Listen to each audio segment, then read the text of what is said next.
ये जो बात कही जा रही है, अब ये जो घटनाक्रम अंतर्राष्ट्रीय स्तर पर सामने आ गया 28 फरवरी को, बहुत सारे मुल्कों ने इसकी तैयारी पहले से कर ली थी। उन्हें यह अंदाजा था कि ऐसा हो सकता है, और ऐसा ट्रंप के बारे में सोचना बड़ा मुश्किल है कि वो कब क्या करें।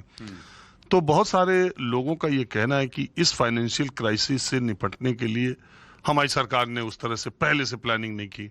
बहुत सारे लोग कह रहे हैं कि जितना अच्छे से हम अभी तक निपट रहे हैं या मैनेज कर पा रहे हैं, वो दुनिया के बहुत सारे मुल्क नहीं कर पा रहे हैं। और आम आदमी तक इसका झटका लगाने में झटका न लगे, सरकार इसके लिए बहुत एहतियात बरत रही है लोगों। और ये भी कह रहे हैं कि भाई अब माहौल बनाया जा रहा है कि आगे कुछ करना हो अगर, इसीलिए सबको मालूम है, हमें भी मालूम है, शॉक थेरेपी दी जाए। हाँ, उसको थोड़ा होम्योपैथ की दवाई दी जाए, मीठी गोली, 3 रुपया बढ़ाया जाए, 1 रुपया बढ़ाया जाए, फिर 1 रुपया बढ़ाया जाए, फिर इंस्टेड ऑफ 10 रुपया 12 रुपया एक बार। ये कोई तरीका भी नहीं है 10-12 रुपए का, उससे एक बहुत बड़ा। तो आप इसको कैसा मानते हैं कि सरकार के स्तर पर इसको?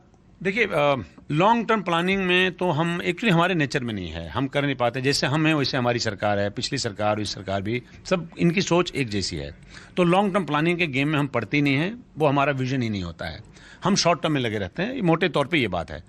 स्ट्रेटेजिक रिजर्व जिसकी बात कर रहे हैं, जिसके डर से अभी आप कांप रहे हैं, हमारा देखिए, चाइना का देखिए, जापान का देखिए। जापान के पास है, हमारे पास क्यों नहीं है? चाइना के पास है, हमारे पास क्यों नहीं है?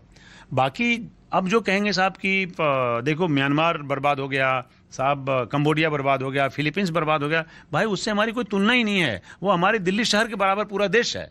तो उस सूरत में जिस तैयारी की आप बात कर रहे हैं, हम जिस बड़े इकोनॉमी की हम बात कर रहे हैं, तो वो तो ठीक है, उसकी जगह पे हम कहीं नहीं, क्योंकि हम उस हिसाब से अपने आप को तैयार नहीं कर पाए, हम फोर्स नहीं कर पाए, हमारे पास वो विजन नहीं है, हम एंटिसिपेट नहीं कर पाए, क्योंकि हमारे नीति नियंता लोग थोड़ा खाना खा के सो रहे होते हैं।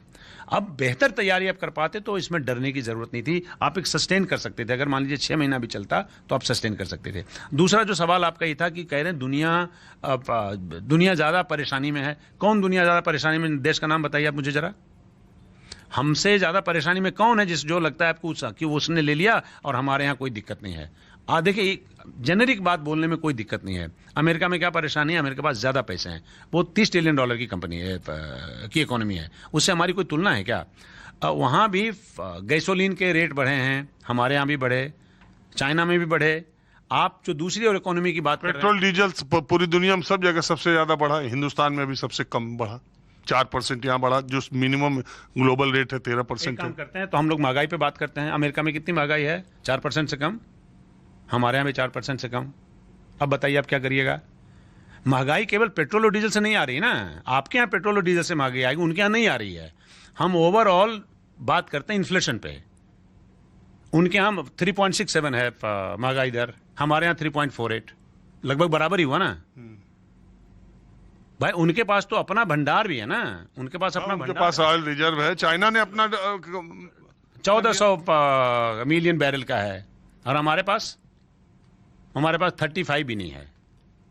सिर्फ ये बातें कहना कि दुनिया ने कर लिया इंतजाम, हमारा उससे कम हुआ है, तो कोई बात नहीं, वो भी हो जाएगा। जो आप ये तर्क दे रहे हैं कि हम बेहतर तैयारी में और दुनिया ने जो खमियाजा उसका भुगता वो हम नहीं भुगतेंगे, तो अभी अब बस इंतजार करिए, 1-आध महीने में पता चल जाएगा कि जो भुगता है वो हम भी भुगतना ही पड़ेगा।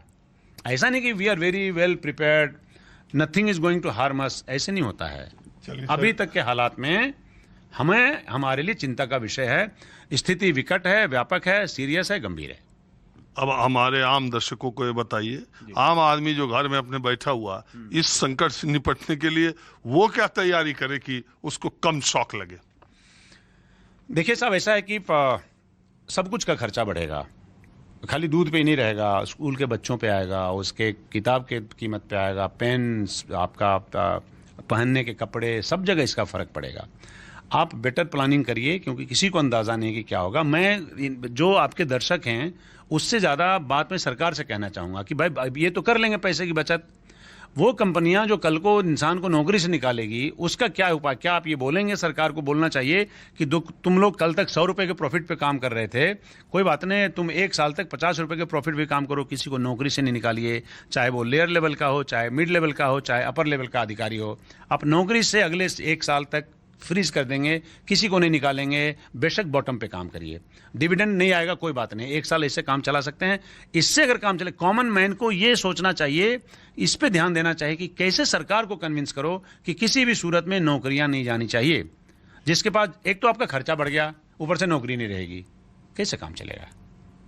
तो इसका, ये कॉमन मैन को इस पे सोचना चाहिए कि क्या किया जाए, अभी कैसे प्रेशर ग्रुप बनाया जाए, कैसे सरकार पर दबाव डाला जाए। रिक्वेस्ट करिए, दबाव डालिए, अपील करिए, कॉल करिए। अपना खर्चा तो घटा लेंगे, वो तो मेरे सबके पास अपना खर्चा है सेव करने के लिए, मेरे कहने से थोड़ी कुछ हो जाएगा।